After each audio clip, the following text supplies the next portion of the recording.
میرے دوست عاطف سعید نوجوان دانشور عاشق رسول صلی اللہ علیہ وآلہ وسلم اور اقبال کے مرید ہیں۔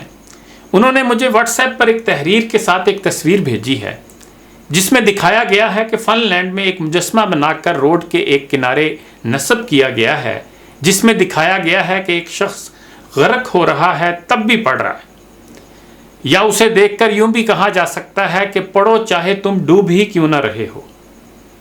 عاطف سعید کہتے ہیں کہ اس مجسمہ کو دیکھ کر مجھے علامہ سید سلیمان ندوی کی مشہور تصنیف حیات شبلی میں مذکور وہ واقعہ یاد آ گیا جس کی روح سے علامہ شبلی نعمانی پانی کے جہاز سے ترکی کا سفر کر رہے تھے۔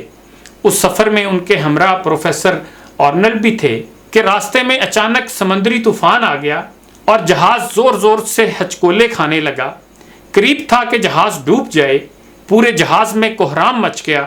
بدحواسی کے عالم میں مولانا شبلی نعمانی پروفیسر آرنلڈ کے کیبن میں داخل ہوئے۔ وہاں پہنچ کر وہ کیا دیکھتے ہیں کہ وہ مطالعہ میں پوری طرح غرق ہیں۔ انہوں نے گھبرائے ہوئے لہجے میں پوچھا کہ پروفیسر صاحب، یہاں جہاز ڈوب رہا ہے اور ایک آپ ہیں کہ مطالعہ فرما رہے ہیں۔ مولانا شبلی کی بات سن کر پروفیسر آرنلڈ نے بڑے اطمینان سے جواب دیا کہ اگر جہاز کو ڈوبنا ہی ہے تو کیا ہمارے واویلا کرنے سے وہ بچ جائے گا؟ اس لیے زندگی کا جو وقت بھی بچا ہے اسے غنیمت جانیے اور اس سے فائدہ اٹھائیے۔ اس کے بعد وہ بدستور اپنے مطالعہ میں محو ہو گئے۔ دراصل یہ اقرا کا وہی فارمولہ ہے جس کے ساتھ پیغمبر اسلام کی بعثت ہوئی تھی، اور آج اسی فارمولہ کو اپنا کر مغرب پوری دنیا پر اپنی بالادستی قائم کیے ہوئے ہے، اور ایک ہم ہیں کہ جنہیں پڑھنے کا حکم دیا گیا پھر بھی نہیں پڑھتے۔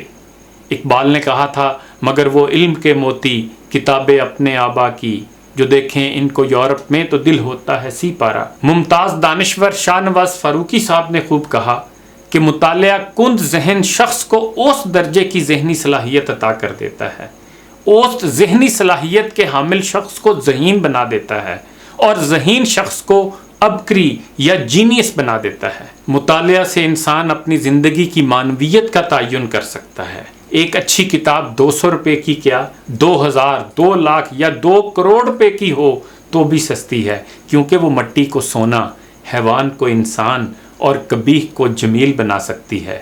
اور آخر پر انگریزی کا ایک خوبصورت جملہ سن لیجئے کہ ٹوڈیز ریڈرز آر ٹموروز لیڈرز، یعنی آج جو مطالعہ کرتے ہیں وہی کل کو اپنے اپنے شعبے کے لیڈرز ہوں گے۔ اس لیے کتابیں پڑھا کریں۔